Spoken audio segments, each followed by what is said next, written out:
మీ అందరికీ మరణాత. ఈవేళ మన ధ్యానాంశం, మనం ధనికులమా ధన్యులమా. యేసుక్రీస్తు ప్రభువే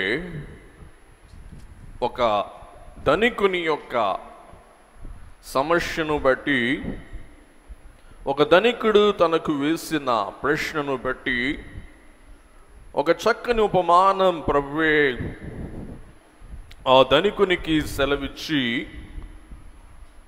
దేవుని దృష్టిలో ధనికుడు ఎటువంటి వాడో, దేవుని దృష్టిలో ధన్యుడు ఎటువంటి వాడో స్పష్టముగా మనకు తెలియచేస్తూ ఉన్నారు. కాబట్టి ఇరువురు, ఒక శిష్యురాలు ఒక గురువు మధ్య జ్ఞాపకార్థములు చేసుకున్న మనం ఒక్కసారి మనల్ని మనం జ్ఞాపకం చేసుకుందాం. ఇరువురు ధనికులు కాదు, ధన్యుల మధ్య ఈ ప్రార్థన కూడికలో వేడుకలో కూడి ఉన్న మనం ధనికులమౌటకు ప్రయాసపడుతూ ఉన్నామా, ధన్యులమౌటకు మనం ప్రయాసపడుతూ ఉన్నామా? మన భక్తి మనలను ధనికులుగా చేయాలని ఆశిస్తూ ఉన్నామా? మన భక్తి మనలను ధన్యులుగా చేయాలని మనం ఆశిస్తూ ఉన్నామా? గుర్తు చేసుకుందాం, గమనించుకుందాం, ధ్యానం చేసుకుందాం. దేవుని బిడ్డలారా, మీకు అర్థమయ్యేలాగున నేనే ప్రసంగ భారం తగ్గులాగున వాక్య భాగమును మీకు అర్థమయ్యే రీతిలో చదివి ఈ వాక్య భాగములో ఉన్న సత్యములు మీకు వివరించాలని ఆశిస్తూ ఉన్నాను. లూకాసు వార్త 12వ అధ్యాయం 13 నుండి 21. ఎందుకంటే నేను ఈ వాక్యం ధ్యానం చేసిన వాడిని కాబట్టి మీకు అర్థమయ్యేలా చదువుతాను. దయచేసి మీరు మీ గ్రంథాలను అనుసరించి చూడవలసిందిగా మనవి చేస్తూ ఉన్నాను. లూకా 12:13 నుండి. ఆ జన సమూహములలో ఒకడు, బోధకుడా, పిత్రార్జితములో నాకు పాలు పంచి పెట్టవలనని నా సహోదరునితో చెప్పుమని ఆయనను అనగా యేసును అడుగగా, యేసు వానితో, ఓయి, మీ మీద తీర్పనిగానైనను పంచిపెట్టువానిగానైనను నన్నెవడు నియమించనని అతనితో చెప్పెను. మరియు యేసు వారితో, మీరు ఏ విధమైన లోభమునకు ఎడమియ్యక జాగ్రత్త పడుడి. ఒకని కలిమి విస్తరించుట వలన వాని జీవమునకు మూలము కాదు అనేను. మరియు ఆయన వారితో ఉపమానము చెప్పెను. ఒక ధనవంతుని భూమి సమృద్ధిగా పండెను. అప్పుడు అతడు తనలో తాను, నా పంట సమకూర్చుకొనుటకు నాకు స్థలము చాలదు గనుక నేనేమి చేతునని తనలో తాను ఆలోచించుకొని, నేను ఇలాగు చేతును, ఎలాగునా నా సమృద్ధ ఫలము దాచుకొనుటకు నా కొట్లు విప్పి వాటికంటే గొప్ప వాటిని కట్టించి అందులో నా ధాన్యమంతటిని, నా ఆస్తిని సమకూర్చుకొని, నా విస్తారమైన ఆస్తి నీకు సమకూర్చబడి ఉన్నది, సుఖించుము, తినుము, త్రాగుము, సంతోషించుమని చెప్పుకొందునని తనలో తాను అనుకొనెను. అయితే దేవుడు, విరుడివాడా, ఈ రాత్రి నీ ప్రాణమును అడుగుచూ ఉన్నారు. నీవు సిద్ధపరచినవి ఎవనివగునని అతనితో చెప్పెను. పాఠం: దేవుని ఎడల ధనవంతుడు కాక తన కొరకే సమకూర్చుకుని వాడు అలాగుననే యుండునని చెప్పెను. దేవుని బిడ్డలారా, భక్తుడు ఎవరు అనగా దేవుని కొరకు సమకూర్చుకుని వాడు, తన కొరకు తాను సమకూర్చుకొనని వాడు. వినండి, యేసుక్రీస్తు ప్రభు జన సమూహములలో ఉండి వారికి బోధిస్తూ, వారికి అద్భుతములు చేస్తూ, వారికి రాజ్య సువార్తల మర్మాలను బోధిస్తూ ఆయన సాగి బహుశా వెళ్తూ ఉన్న వేళ మీకులాగే జన సమూహములో ఒకడు దాటి వెళుతూ ఉన్న యేసయ్యను చూస్తూ, యేసయ్య అయినా కానీ నా సహోదరులకి నాకు ఉన్న సమస్య పరిష్కారం చేస్తాడేమో, నీతి న్యాయములకు అధిపతి అయిన యేసుక్రీస్తు ప్రభు ద్వారా నాకు న్యాయమైన పిత్రార్జిత ఆస్తి నాకు పరిణమించునేమో, నాకు సంభవించునేమో, నాకు కలుగునేమో అని భావించి ఎక్కడి నుండో కేక వేస్తూ ఉన్నాడు, బోధకుడా 13వ వచనం, పిత్రార్జితములో నాకు పాలు పంచి పెట్టవలనని నా సహోదరునితో చెప్పుమని ఆయనను అడిగాను. బోధకుడా, పిత్రార్జితములో నాకు పాలు పంచి పెట్టు, ఆస్తి పంపకం అన్న తమ్ముళ్ళ మధ్య మాకు చెయ్యి, న్యాయంగా చెయ్యి అని ఎవడో కేక వేశాడు. ఎవడో తెలియదు, వాని పేరు తెలియదు, వాని ఊరు తెలియదు, ఎవడో గట్టిగా కేక వేసాడు. ఆ కేక యేసయ్య చెవిని పడింది. ఆ కేకను బట్టి సాగి వెళ్తూ ఉన్న క్రీస్తు యేసు ప్రభువే ఆ కేక వేసిన వానికి సూటి అయిన జవాబు చెప్పుటను బట్టి, బహుశా వానికి బుద్ధి కలిగిందో లేదో మనకైతే తెలియదు, కానీ వాని కొరకు చెప్పబడిన ఉపమానమును ఉపదేశమును మనకు బుద్ధియు జ్ఞానమును వివేకమును కలిగి ఉంటే మనం బుద్ధిమంతులం, కలిగి ఉండకపోతే మనం బుద్ధిహీనులమవుదాం. కాబట్టి వాడు అలాగున తన కుటుంబ వ్యాజ్యం పరిష్కారము చేయుమని ఆర్తధ్వని చేస్తూ ఉన్నాడు. బహుశా భక్తులు అంటారు, ధర్మశాస్త్రములో ఒక విధి, ఒక న్యాయం ఉంది. చదువుకుందాం. ద్వితీయోపదేశకాండ గ్రంథం 21వ అధ్యాయం 15 నుండి 17 వచనములు చదవండి. ప్రేమింపబడునదొకటియే, ద్వేషింపబడునదొకటియే. ఇద్దరు భార్యలు ఒక పురుషునికి కలిగి ఉండి, ప్రేమింపబడినదియు ద్వేషింపబడినదియు వాని వలన బిడ్డలు కని, జ్యేష్ఠ కుమారుడు ద్వేషింపబడిన దాని కొడుకైన ఎడల. వినండి, ఒక ఆయనకి ఇద్దరు భార్యలు. అచ్చం ఈ వాక్యం ఎవరి జీవితం నెరవేరుతుందంటే యాకోబు జీవితంలో. అదొక పాఠం. ఆ పాఠంలోకి ఇప్పుడు వెళ్ళొద్దు, వీని వ్యాజ్యం ఏంటో మనం చూద్దాం. బహుశా ధర్మశాస్త్రం బట్టి ఒక భర్తకి ఇద్దరు భార్యలు. సహజంగానే ఇద్దరు భార్యలను సమానంగా ప్రేమించడం కష్టతరం కాబట్టి ఒకరిని ఎక్కువగా ప్రేమించి ఉండవచ్చు, ఒకరిని ద్వేషించి ఉండవచ్చు. సహజమైన మానవ తత్వం ఏంటంటే ప్రేమించు వాని కొడుకుకి ఎక్కువ ఆస్తి పంచిపెట్టుట, ద్వేషించు వాని కొడుకుకి తక్కువ ఆస్తి పంచిపెట్టుట.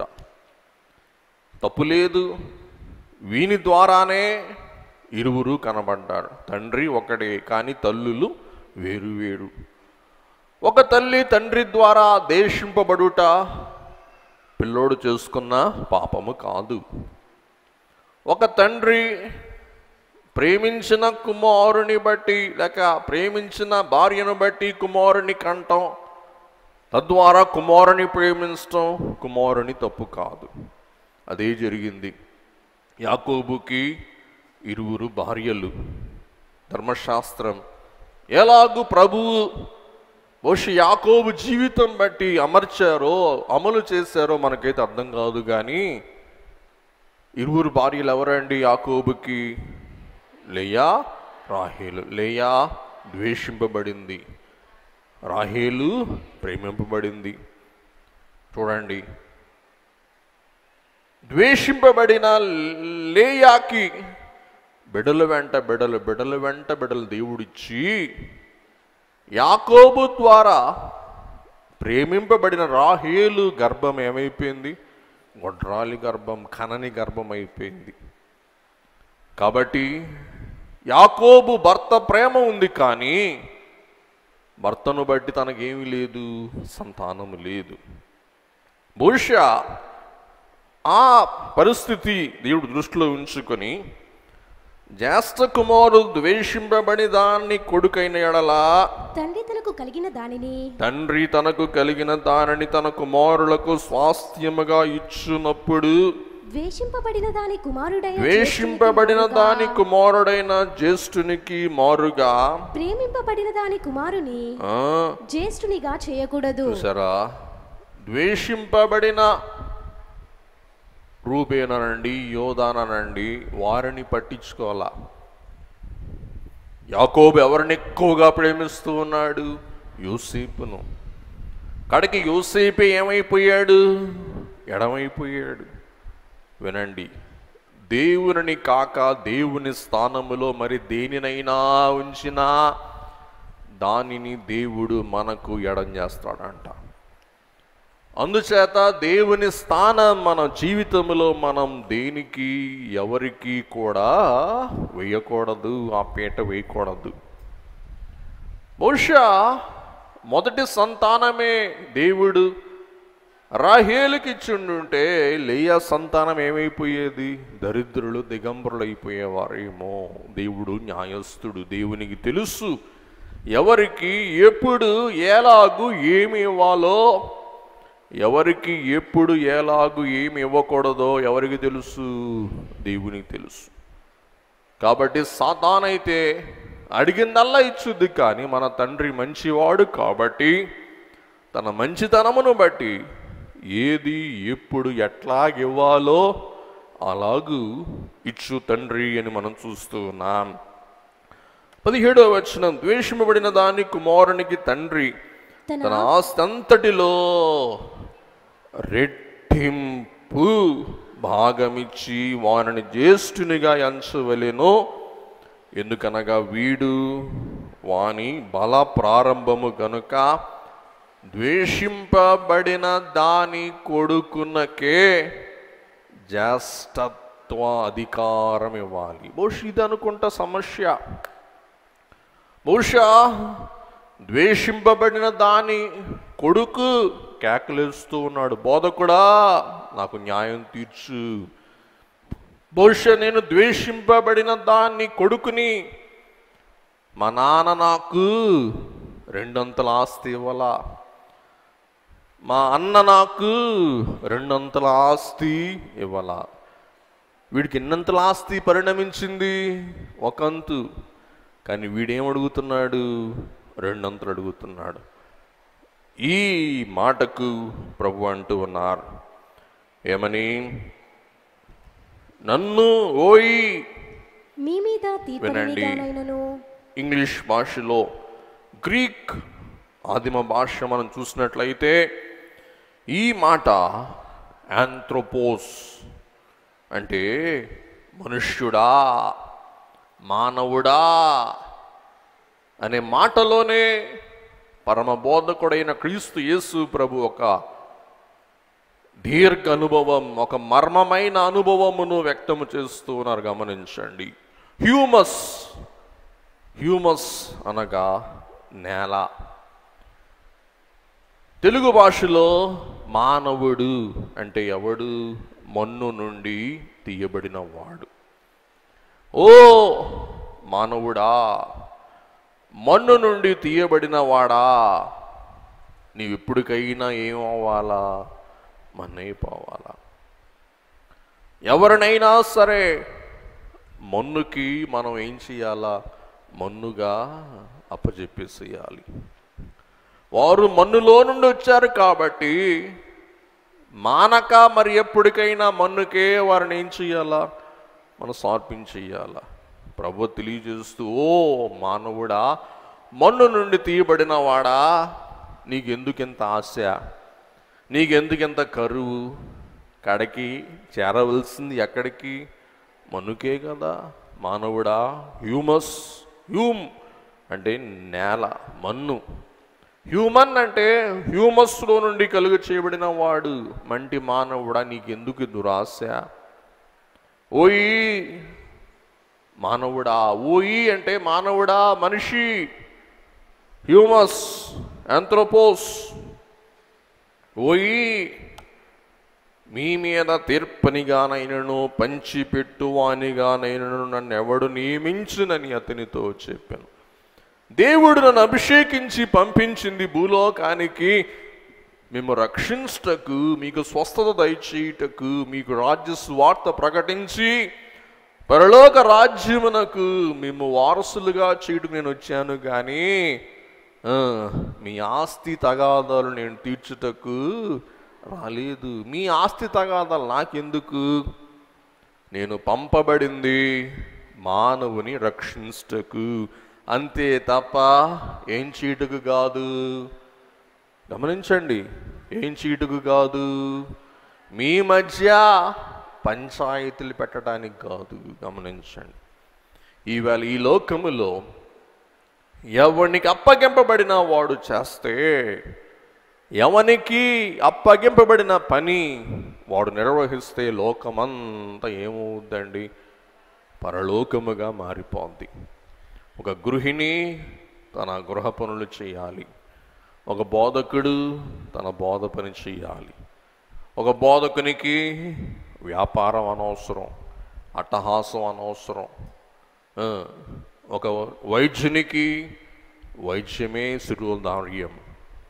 కాబట్టి ప్రభు అంటున్నారు, నేను గురువునైనా బోధకుడినైనా నేను ఎవరిని కాదు, తీర్పరిని కాదుగా, నేను ఎవరిని? రక్షకుడను.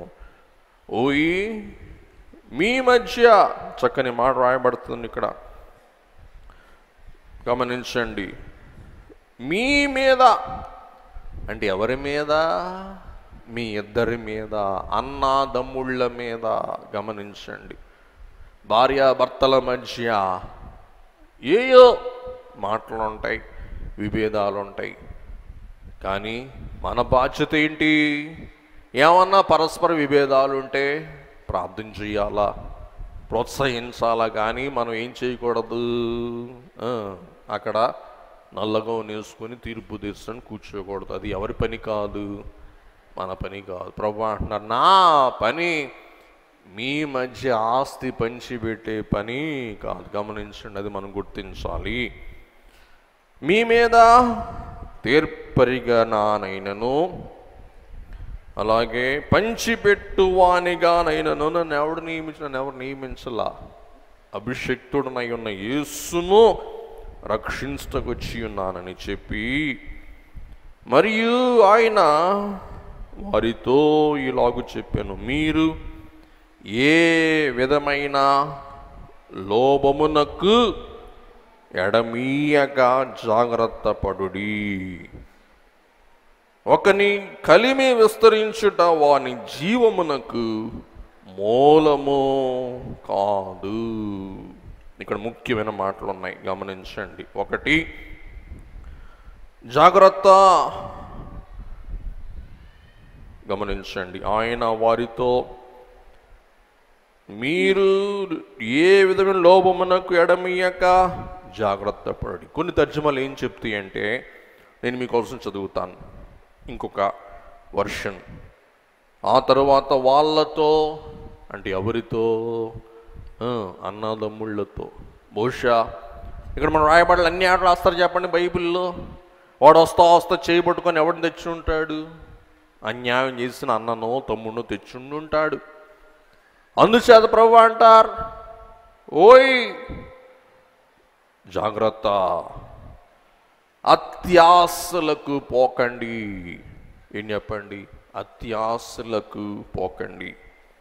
మానవుని జీవితం అంతా ఎంత ఎక్కువ కూడబెట్టాడన్న దానిపై ఆధారపడి ఉండదు. గమనించండి, మానవుని జీవితం అతడు ఎంత ఎక్కువ కూడబెట్టాడు అన్న దానిపై చెప్పండి ఆధారపడి ఉండదు. నన్ను మన్నించండి, దైవజనునికి ఆత్మీయ కుమారుడు అని చెప్పబడిన విజయరత్నం గారు ఆయనే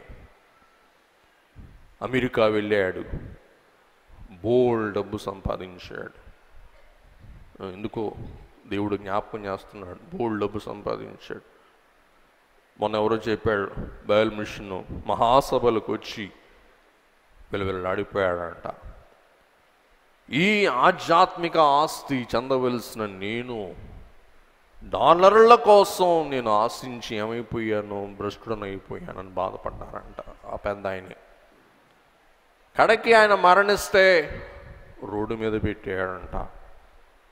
రెడ్ క్రాస్ వాళ్ళు గౌరవంగా తీసుకుని వచ్చి ఇంట్లో అప్పచెప్పారంట. ఆ వేళ ఆ కాలపు పెద్దలకి మా నాన్నగారు కొంచెం డబ్బులు ఇచ్చి, ఎంతైనా దేవదాసయ్య గారు కొడుకు కదా, ఒక దండ తీసుకుని వెళ్ళి వెయ్యండి అంటే ఆ కాలపు సత్యానందం గారు, అలాగే బహుశా ప్రశాంత్ కుమార్ గారు అనుకుంటాను, వీరు వారి రాజమండ్రిలో ఉన్న యాజకులు దండ తీసుకుని వెళ్ళి వేస్తే ఆ ఒకే ఒక దండ ఉందంట, నీకు అసలు దండలే లేవు అంట.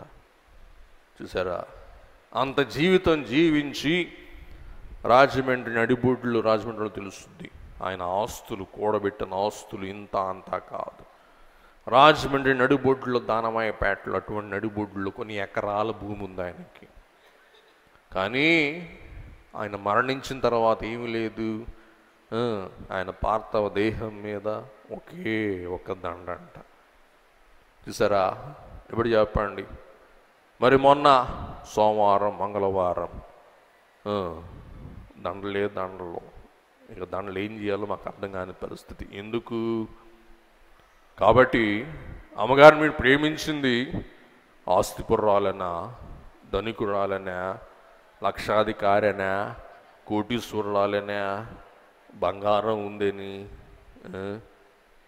బోల్డు స్థలాలు ఉన్నాయని, బోల్డు డబ్బులు ఉన్నాయనా? మాట్లాడండి. ఎందుకు ప్రేమించాడు? కాబట్టి మీ ఆత్మల కొరకు కష్టపడ్డారు, మీ ఆత్మల కొరకు ప్రార్థన చేశాడు, మీ ఆత్మ రక్షణ కొరకు చెమట వచ్చాడు. ఇటువంటి రెండవ శనివారం మందు మీ ఆత్మల కొరకు, మీ మనస్సుల కొరకు కృషి చేశాడు.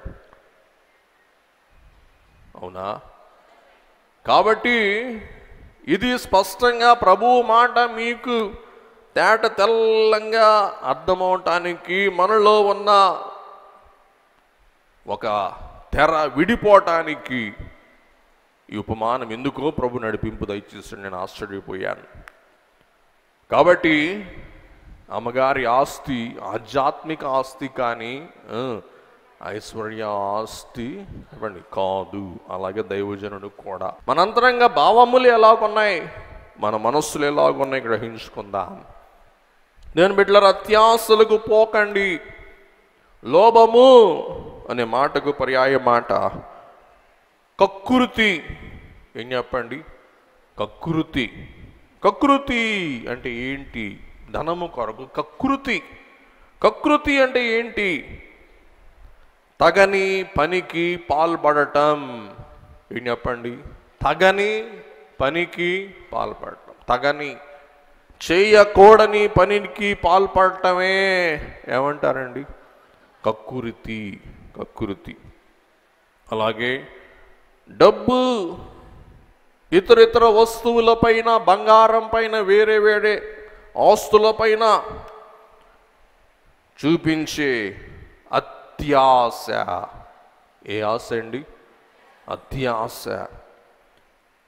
కాబట్టి కకృతి అనే మాటకు మరి ఒక మాట లోబి. లోబి అంటే ఎవడు? బోయవాడు. బోయవాడు ఏం చేస్తాడు? తన కడుపు కొరకు కాక తాను వేటాడి పెద్ద పెద్ద జీవులని చంపి కొంచెం తింటాడు, మిగతాదంతా ఏం చేస్తాడు? గాలి కుదిలేస్తాడు. వేటాడేదేమో ఒక ఏనుగునో ఒక జింకనో వేటాడతాడు. పొట్టకి పట్టేది ఎంత? మీ అందరికీ తెలుసు, మహాసభలో చెప్పే పిడికిడంతా మన పొట్ట అంటండి. మనం భోంచేస్తే ఈ పిడికిడంత పొట్ట ఏమవుద్దంట? 2 పిడికిలంత అవుద్దంటండి. కాబట్టి 2 పిడికిలంత ఆహారము కొరకు వాడు దీన్ని వేటాడతాడు, ఒక మహామృగాన్ని వేటాడతాడు, దాన్ని దాచుకుంటాడు, అది కుళ్ళు పట్టుద్ది, కంపు కొట్టుద్ది, గందరగోళం.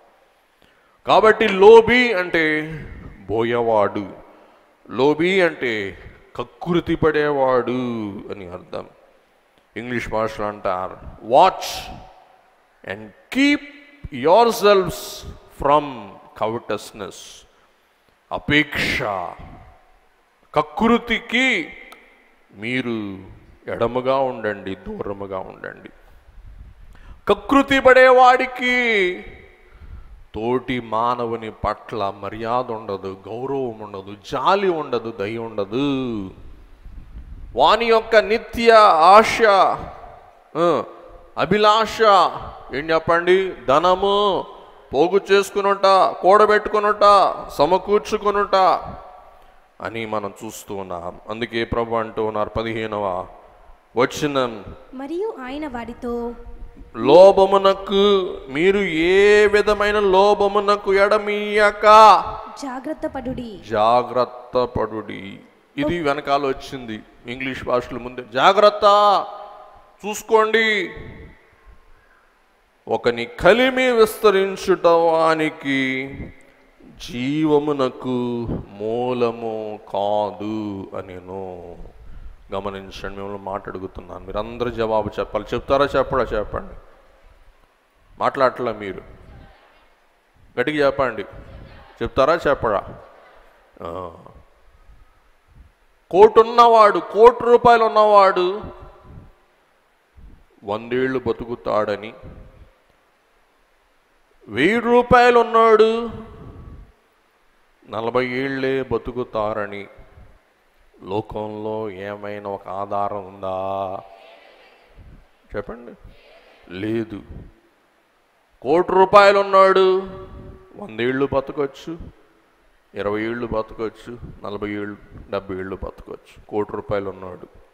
అలాగే ₹1000 ఉన్నాడు ఖచ్చితంగా ఎక్కువ కాలం బతుకుతాడు. ఎందుకు? ఆడికి కకృతి ఉండదు. మీరు గమనించండి, పేదవాళ్ళని చూస్తుంటే నేను ఆశ్చర్యపోతా. ఊరి నాయన, ఈడు తినటానికి లేదు, ఎంతకాలం బతుకుతున్నాడు ఈడు.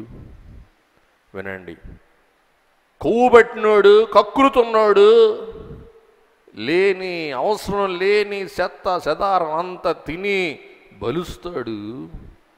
కానీ పేదవాడు ఏం చేస్తాడు? వాడికి దొరికిందే తింటాడు. కాబట్టి ఈవేళ రోగాలు ఉన్నోళ్ళు ఎవరంటే ధనికులే, కానీ దరిద్రులు కాదు. ఆలోచించండి, గమనించండి, నేను చెప్పే మాట మీరు గుర్తుపెట్టుకోండి. ఇంటికి వెళ్ళి మీరు ఆలోచించండి, వినండి. జ్యువెలరీ షాప్, రియల్ ఎస్టేట్, భూమి, ఆస్తులు, అంతస్తులు ఉన్నాడు, పట్టుమని పోతాడు. కానీ అడుక్కుంటూ ఇల్లు తిరిగి ముద్ద సంపాదించేవాడు తరతరాలు అడుక్కుంటూనే బతుకుతాడు. అలా అడుక్కోమని కాదు, వాడు ఏం చేస్తాడు? వాడికి ఎంత కావాలో అంతే తింటాడు, చక్కగా జీర్ణించిపోద్ది. వాడికి షుగర్లు ఉండవు, బీపీలు ఉండవు, థైరాయిడ్లు ఉండవు, ఏ బాధలు ఉండవు. కానీ మనకైతే ఏం కావాలా?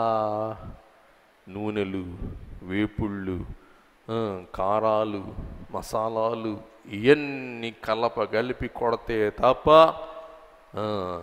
మన నోటికి వంట పట్టదు, మన ఒంటికి వంట పట్టదు. ఆలోచించండి. అందుకే దేవుడు చెప్పాడంట, ఎక్కువ కాలం జీవించాలంటే తక్కువ మితముగా తినాలి. ఎంత తినాలి అంటే, మరోసారి ఎవడైనా మీకు భోజనానికి ఆహ్వానం పలికితే మళ్ళా ఏం చేయాలంట, వెళ్ళి తినే అంత ఖాళీ పెట్టుకోవాలంటండి పొట్టలో. అటువంటి వారే జీవిస్తారు తప్ప కోట్లు గణించిన కారణాన జీవిస్తారా దైవజనుడు? ఏది ఏమైనా, చరిత్ర ఏది ఏమైనా 100 ఏళ్ళు పైబడే దైవజనుడు జీవించాడు. 100 ఏళ్ళు పైబడి జీవించిన దైవజనుడు ధనవంతుడా? మాట్లాడండి. ధనవంతుడా? కాదు. గమనించండి.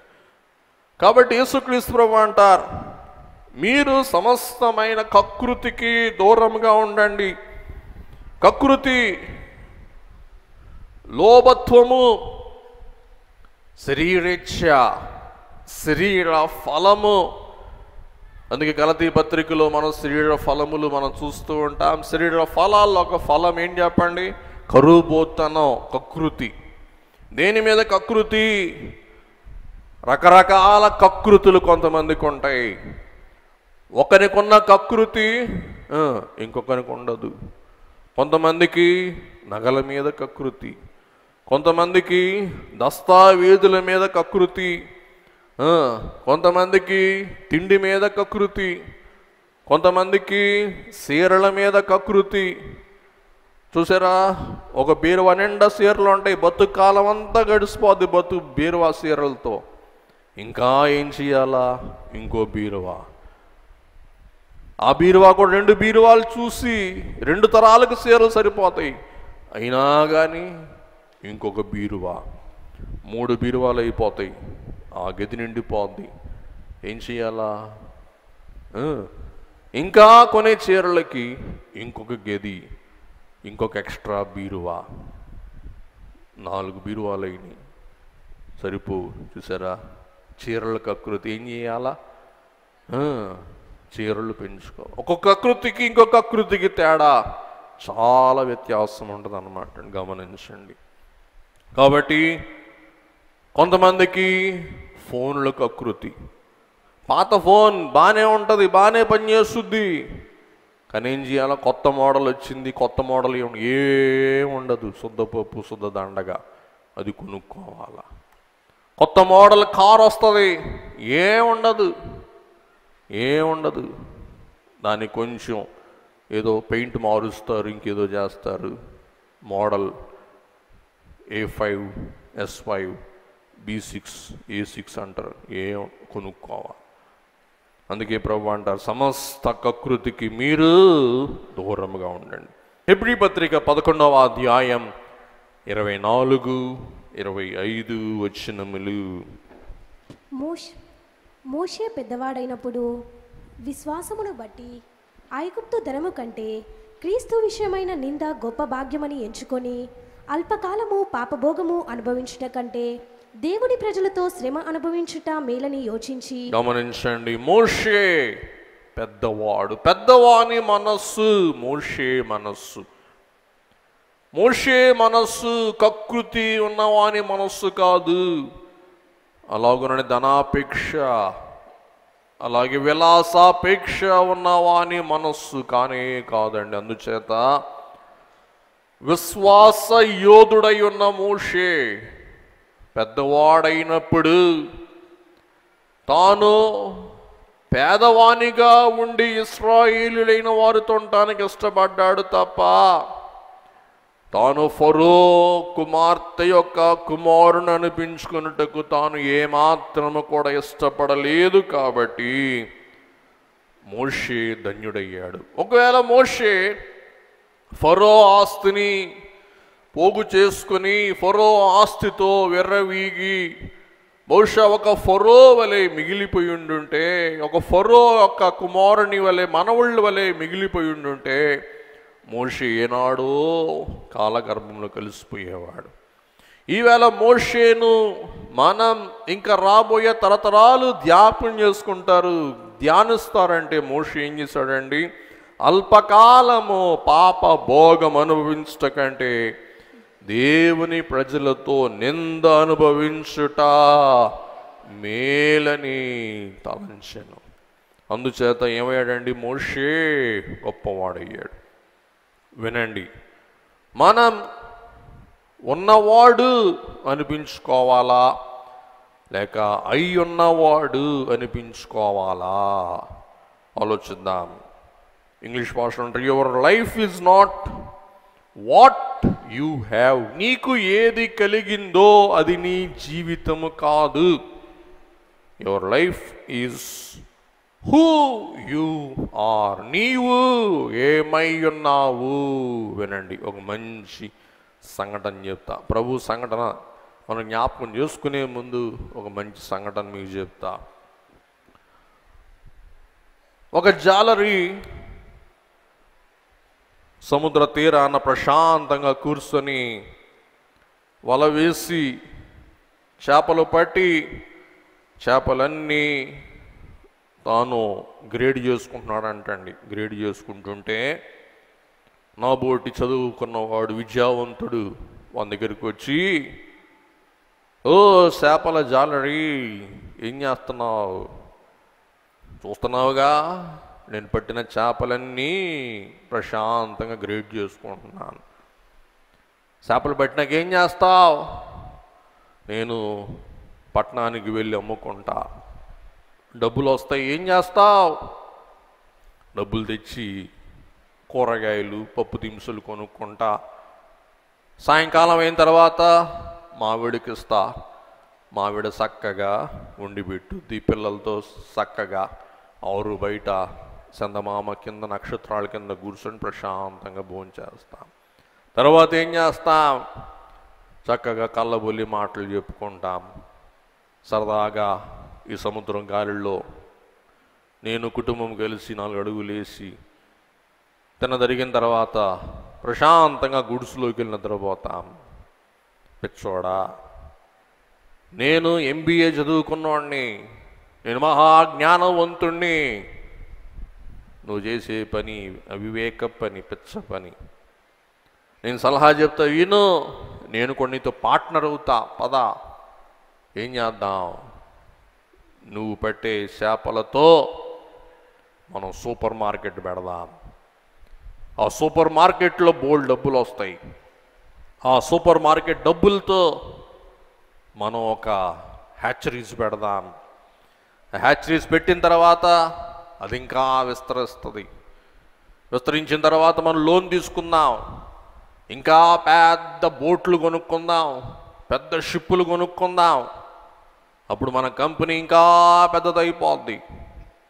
మనకి షేర్ మార్కెట్ ఉంటుంది, అందరూ కూడా మన షేర్లు కొంటారు, మనం మహాస్తిపరులం అయిపోతాం.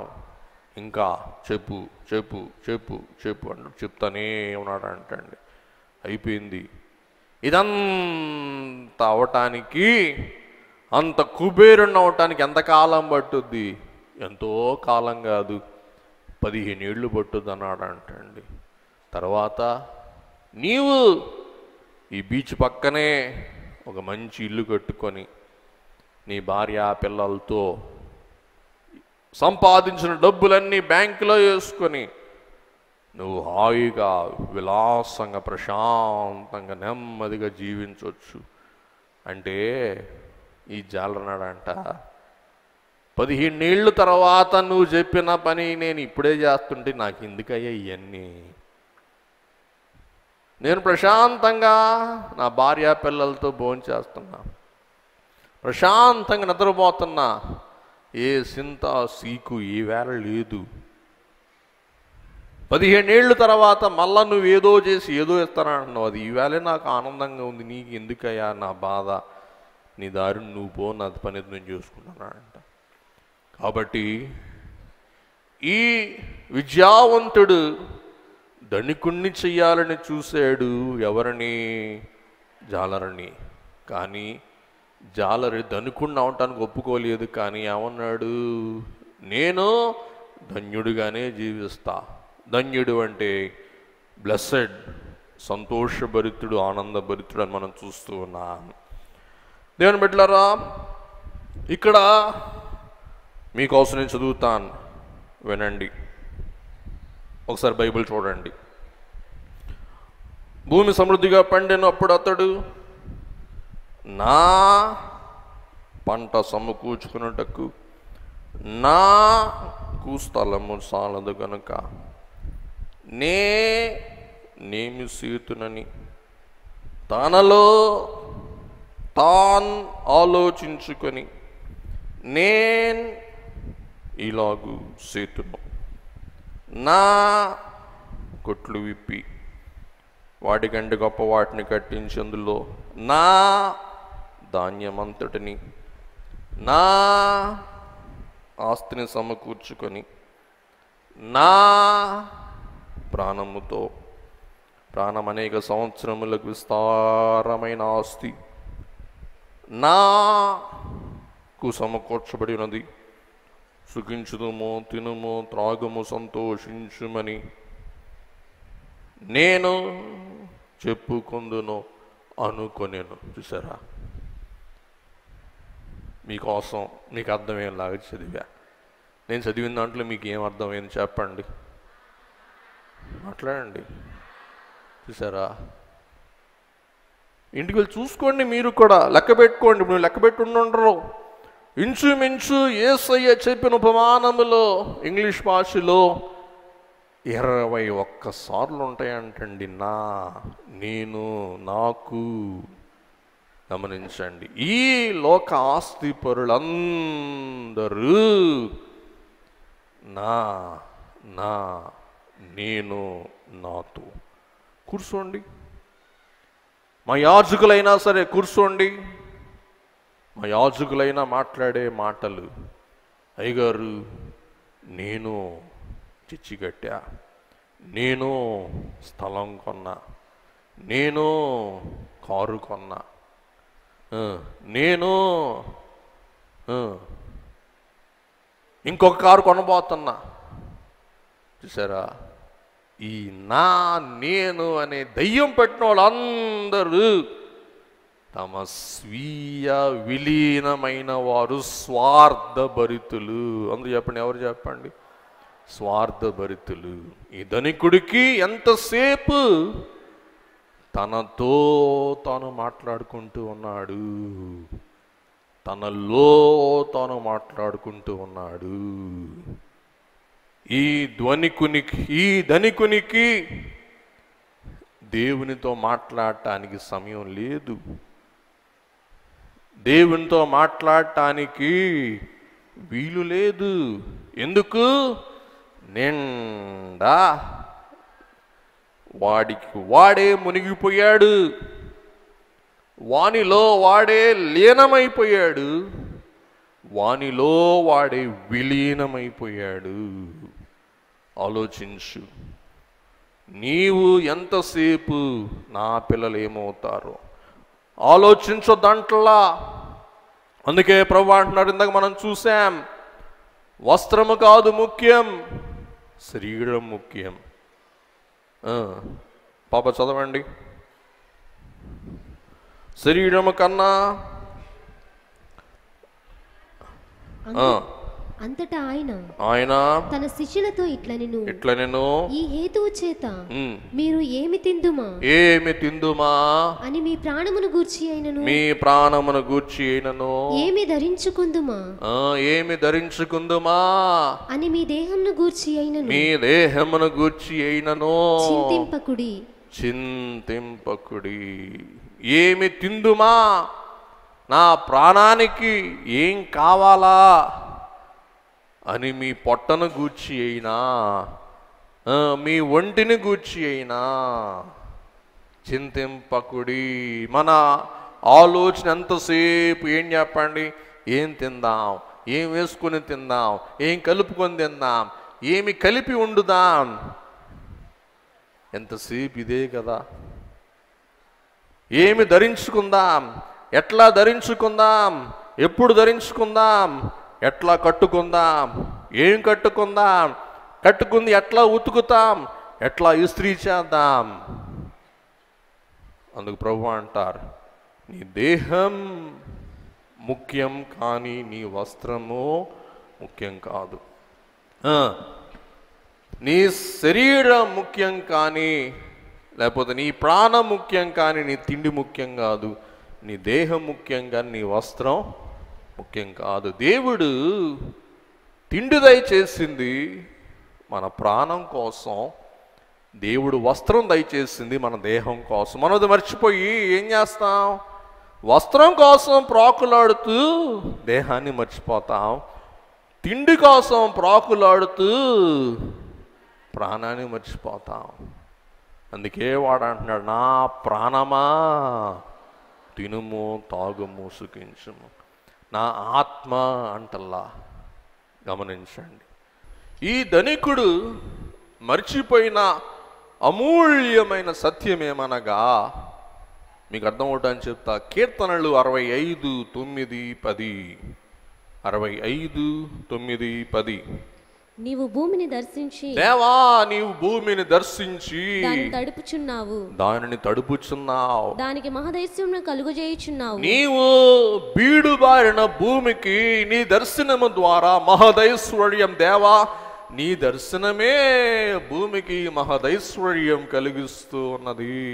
దేవుని నది నీళ్లతో నిండి ఉన్నది. దేవా నీ నదులు నీళ్లతో నిండి ఉన్నవి. నీవు భూమిని అట్లు సిద్ధపరిచిన తరువాత, నీవు భూమిని నదులతో పరలోక దారులతో సిద్ధపరిచిన తరువాత వారికి ధాన్యము దయచేయుచున్నావు. నీవు వారికి ధాన్యము దయచేయుచు ఉన్నావు. దాని దుక్కులను విస్తారమైన నీళ్లతో తడిపి, దేవా మా దుక్కులను నీ పరలోక దారాల జాలలతో నీ పరలోక దారాల జలాలతో తడిపి, దాని గనిమలను చదును నదులతో కాలవలతో నీవు తడిపి దాని గనుములను నీవు చదువు చేయుచున్నావు. చాలు. కీర్తనకారుడు దేవుని తలంచుకొని దేవుని కీర్తిస్తాడు. దేవా బీడు బారిన భూమిని నీవు చూస్తే చాలు, నీ దర్శనమే భూమికి మహదైశ్వర్యం కలిగిస్తుంది. ఈ దరిద్రుడు ఈ ధనవంతుడు కాదు, దరిద్రుడు. దేవుడు వర్షం ఇచ్చాడని దేవునికి స్తుతి చెల్లించడం మానివేశాడు.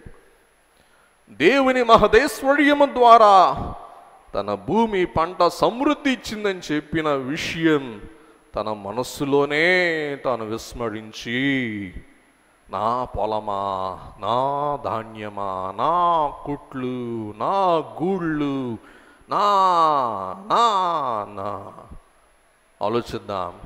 ఈవేళ నా అనే స్వార్థపరులమై ఉండి ధనికుని వరుసలో చేరదామా? నేను దేవుడు అని ధన్యుల వరుసలో చేరదామా? మనం ఆలోచించుకుందాం. మీ మనసుతో మాట్లాడుకోండి. ధనికుడు తన మనసుతో చెప్పుకున్నాడు, నా ప్రాణమా తినుము తాగుము సుఖించుము. మీ మనస్సు మీరే చెప్పుకోండి, నా ప్రాణమా స్తుతించుము కీర్తించుము ధ్యానించుము అంటే మీరు ధన్యులు. నా ప్రాణమా తినుము తాగుము తిరుగుము సుఖించుము అంటే మీరు ధనికులు. మనం ఇరువురు ధన్యుల మధ్య నిలబడ్డాం. దేవుడు మనల్ని కార్యనిర్వాహకులుగా దానము చేయువారిగానే దీవించాడు తప్ప, అందుకే అయ్యగారు అంటారు, దాన బలముతో ధన బలము తరుగకయుండును, దాతృత్వం ఇచ్చును దారిద్ర్యం ఉండదు. గమనించండి. మొన్న ఒక పెద్ద ఆయన చెప్తున్నాడు, నాకేముంది నాకేం చేసేవని అనకూడదు అయ్యగారు, నాకు ప్రసంగం చేస్తుంటే నేను సంతోషించా. నేను ఎంత ఎక్కువ దేవునికి ఇస్తానా అనే మనస్సు ఉండాలి అయ్యగారు మనకి అంటున్నాడు. నేను ఆశ్చర్యపడ్డా. కాబట్టి ఆయన అంటండి, కాకాని సుస్థాలకు వచ్చి నేను డబ్బుల కోసం మాట్లాడట్లా, 10 రూపాయలు కానుకేసాడంట. పిల్లలు మిగతా కుటుంబీకులు ₹2 2 వేశారంట. అటువంటి మహానుభావుడు మన మహోత్సవాలకు అక్షరాల అందాజుగా నాకు జ్ఞాపకం లేదు 3.5 లక్షలు ఇచ్చాడు. చూసారా? 10 రూపాయలు ఎక్కడ? ఆయన మనస్సు అంట, నేను ఇంకా ఎక్కువ ఎప్పుడు దేవునికి ఇస్తానా, నేను ఇంకా ఎక్కువ ఇప్పుడు దేవునికి ఇవ్వాలా? వినండి, నువ్వు దేవునికి ఇవ్వాలనుకుంటే నీకు దేవుడు ఇవ్వడా నీకు? కాబట్టి గమనించండి, సహజంగా అమ్మ అందరికి మొదలు పెట్టుద్ది, తిందో పక్కన వాళ్ళు ఏమంటారు, అందరికి పెట్టావుగా నువ్వు పెట్టుకో, నువ్వు తిను. అలాగే నువ్వు దేవునికి ఇవ్వాలని నీ మనసులో అనుకుంటే, నాకు ఈ బిడ్డ నాకు ఇస్తుంటే నేను ఆ బిడ్డకి ఇవ్వకూడదని దేవుడు అనుకోడా? ఆలోచించుకోండి. కాబట్టి మనం కార్యనిర్వాహకులమే తప్ప మనం యజమానులము కాదు. దేవుడే వారిని దాసగృహములో నుండి స్వాస్థ్య గృహములోనికి నడిపించింది. ఎందుకంటే పాలస్తీనా దేశం మీది కాదు, ఎవరిది? నాది. అందుచేత మీకు పాలస్తీనా దేశంలో స్థిరాస్తి ఉండకూడదు. దాసులుగా ఉన్న మిమ్ముల్ని నేనేం చేశాను? యజమానులు చేశాను. కాబట్టి మీలో ఎవరు కూడా ఎవరై ఉండకూడదు? పేదవారై ఉండకూడదు. ఆస్తి సమానంగా ఉండాలని వారు ఎవరు చెప్పండి? దేవుడు.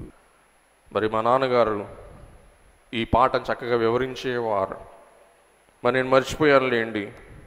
అదేంటంటే 18వ వచనంలో, నా కొట్లు విప్పి వాటికంటే గొప్ప వాటిని కట్టించి అందులో నా ధాన్యమంతటిని ఉంచుకొందును.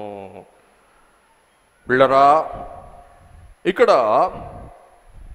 ఒక మంచి మాట మనకు కనబడుతూ ఉంటుంది.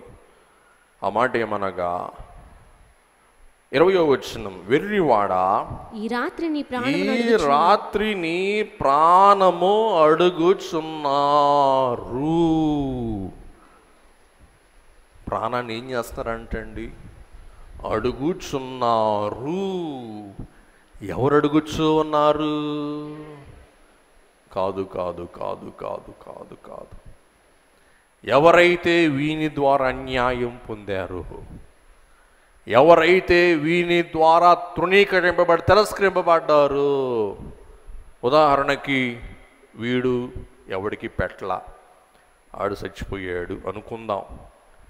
ఇంకోడికి అప్పిచ్చాడు, వాడు అప్పు తీర్చలా అని జైల్లో పెట్టాడు, చచ్చిపోయాడు అనుకుందాం. ధనికుడికి అదే కదా కరువు పోతాను, ఆశ ఆశ ఆశ ఆశ ఆశ అనుకుందాం.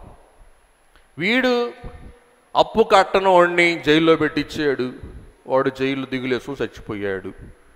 ఇంకోడికి జీతం ఇవ్వాలి కానీ జీతం ఇవ్వాలా, వాడు జీతానికి పని చేయలేక వాడికి ఇంట్లో గడవ వాడు చచ్చిపోయాడు. ఇంకొకడిని అన్యాయంగా కొట్టి చంపించాడు. వీరందరి అన్యాయం పొందిన వారందరూ ఏం చేస్తున్నారంట? మాకు మోసం చేసినోడా, నువ్వు ఎప్పుడు వస్తావురా సచ్చినోడా, రారా సచ్చినోడా, మమ్మల్ని అన్యాయం చేసినోడా అని చెప్పి పాతాళంలో అన్యాయానికి వీడి ద్రోహానికి లోన అలమటిస్తూ ఉన్న వారందరూ కూడా భూమి మీద ఉండి తినుము తాగుము సుఖించుము అన్న వాణ్ణి ప్రాణము అడుగుచున్నారంట.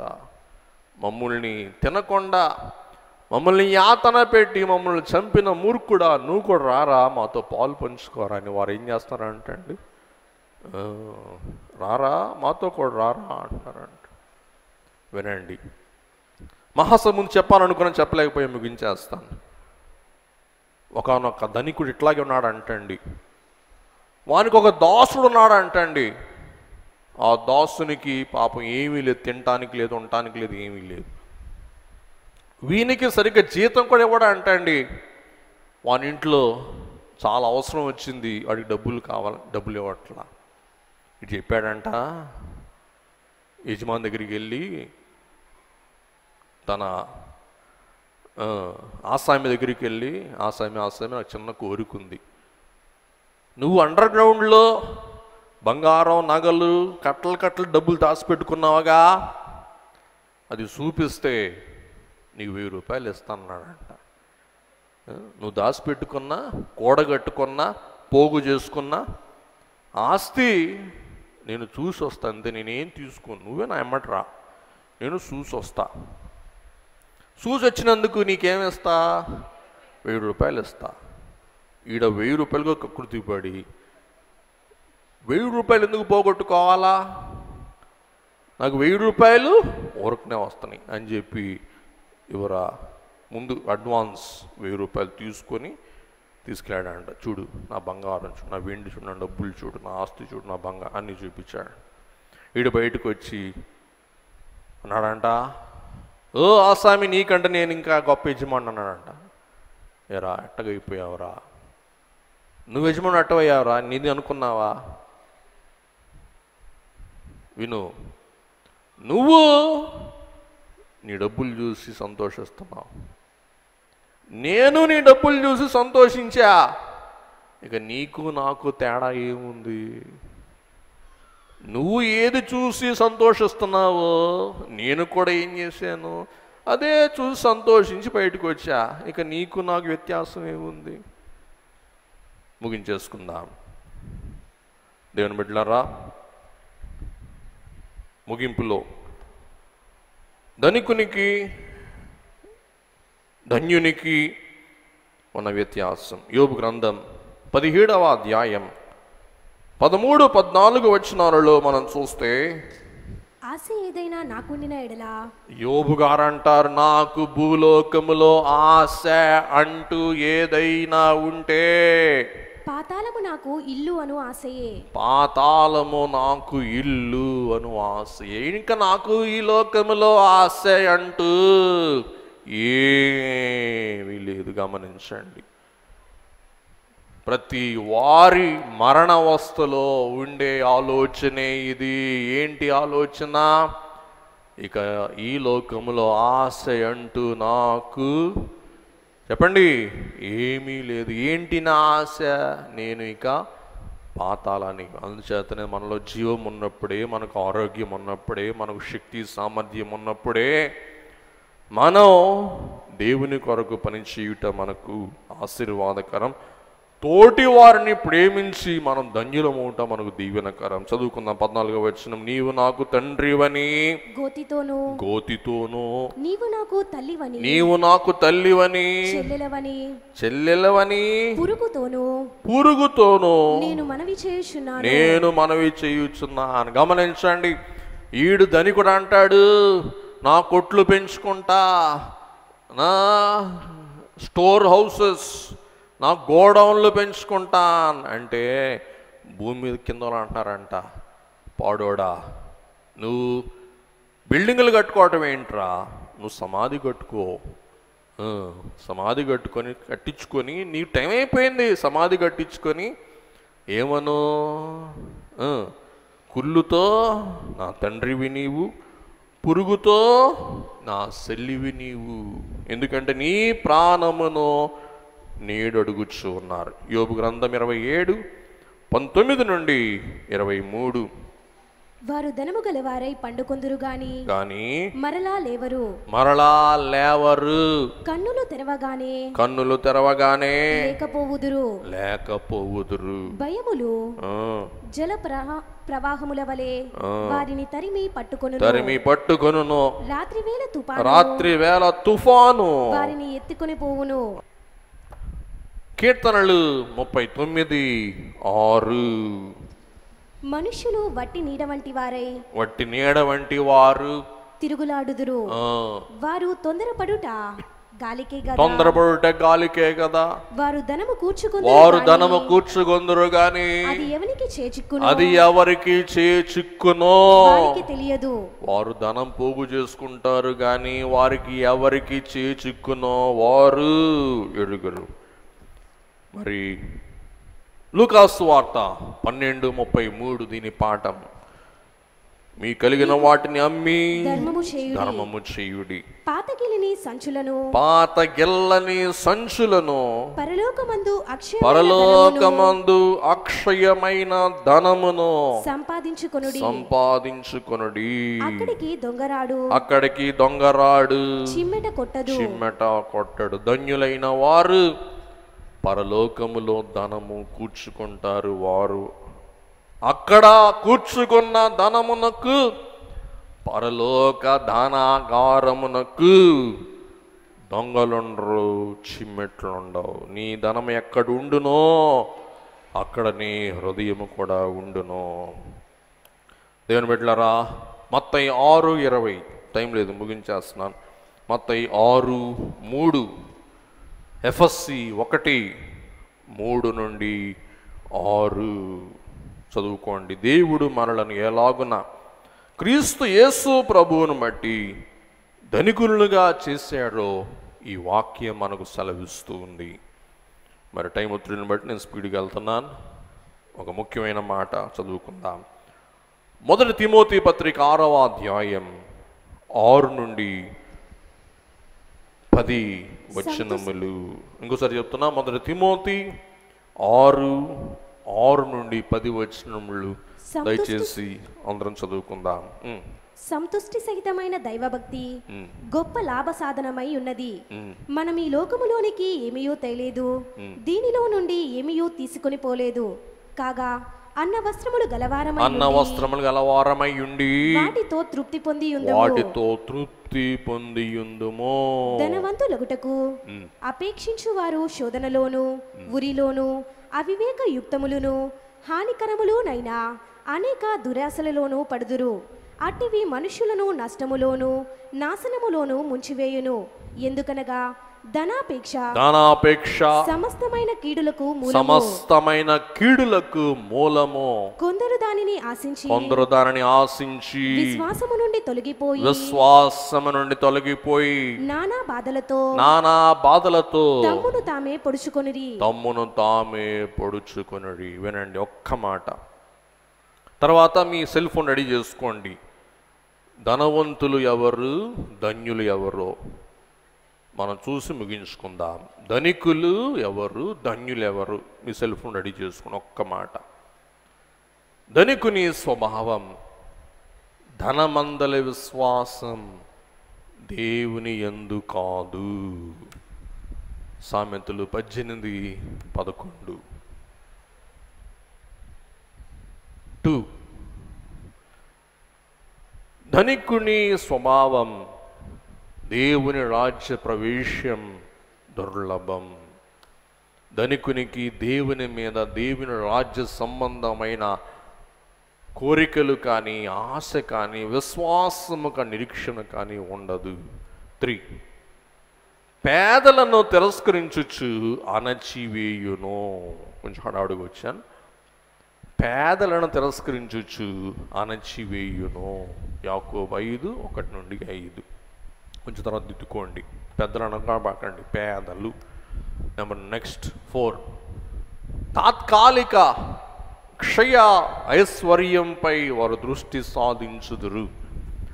శాశ్వతమైన అక్షయమైన ఐశ్వర్యముపై వారి మనస్సు, వారి వాంఛ ఉండదు.